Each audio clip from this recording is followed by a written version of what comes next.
Salut tout le monde, je m'appelle Bradley et bienvenue dans cette nouvelle vidéo.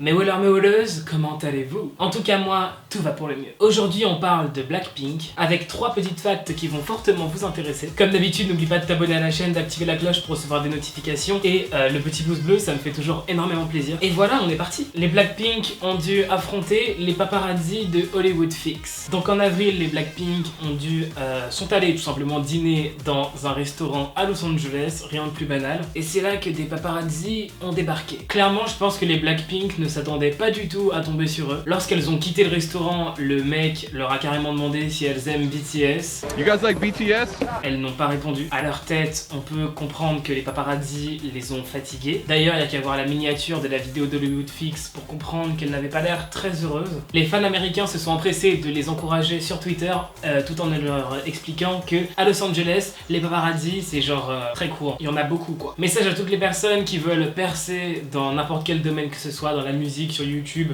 n'importe quel domaine. Pas que pour avoir des paparazzi en tant que youtubeur, faut vraiment avoir des dizaines de millions d'abonnés. Bref, message à toutes les personnes qui veulent percer. Dans votre carrière, ce genre de désagrément, ça finira forcément par arriver, malheureusement. Quand t'es une star, t'es obligé d'affronter les paparazzi.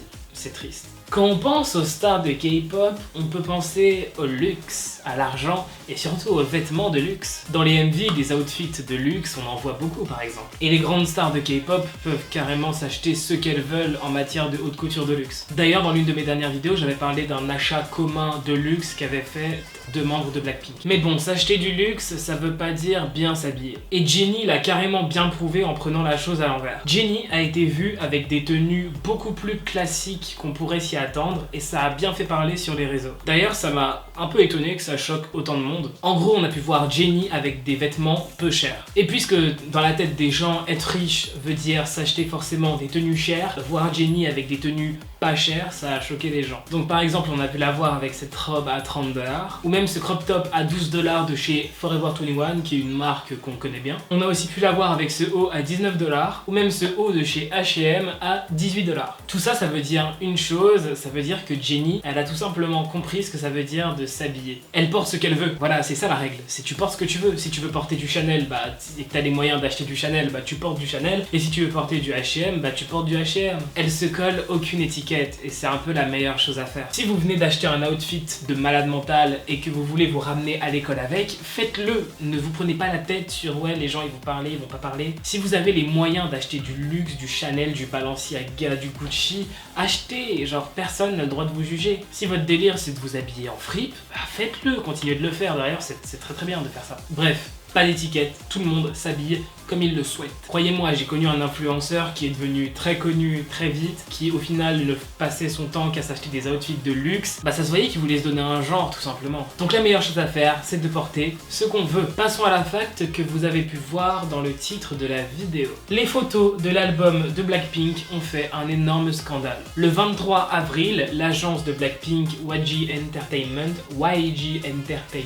a révélé le nouvel album de Blackpink physique. Voilà, que tu peux acheter, que tu peux toucher, voilà. Et cet album contient pas mal de photos. Les cartes photos qu'on trouve dans l'album représentent les membres de Blackpink avec le regard vide, avec des égratignures, avec des bleus sur le corps. Rosé a une cicatrice saignante sur la lèvre. Jennie a un bleu sur la joue gauche. Et Lisa en a un sur la joue droite. Et Jisoo des égratignures au niveau des sourcils. Les fans coréens ont d'abord fait appel à YG Entertainment car ils ont été assez choqués de voir ces photos. Certains affirment que le concept de violence a été utilisé à des fins esthétiques, ce qui n'est pas très moral. Je vais vous lire 2-3 commentaires qui ont été laissés par des fans coréens et internationaux, comme ça vous pourrez me donner votre avis. Le concept de Blackpink a toujours été centré sur le pouvoir et l'autonomie des filles, mais alors ça c'est vraiment abusé. Je ne sais pas qui a eu l'idée que ce soit Blackpink ou YG Entertainment, mais utiliser les abus et la violence comme esthétique est quelque chose de mal.